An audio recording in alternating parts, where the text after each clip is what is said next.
Gumagawa na ng bahay ang may-ari kay Kabang para sa pagbabalik ng Hero Dog sa Zamboanga ngayong gabi. Excited na raw kasi siya sa pag-uwi ng swerte sa buhay ng kanyang pamilya. Nakatutok si Mark Salazar.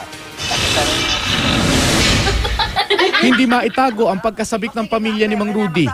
Ngayong gabi na kasi inaasahang maiuwi sa Zamboanga City ang alaga nila at Hero Dog na si Kabang. Dumating sa bansa kahapon si Kabang matapos maoperahan sa Amerika. Ayon kay Mang Rudy, swerte raw talaga ang hatid sa kanila ni Kabang.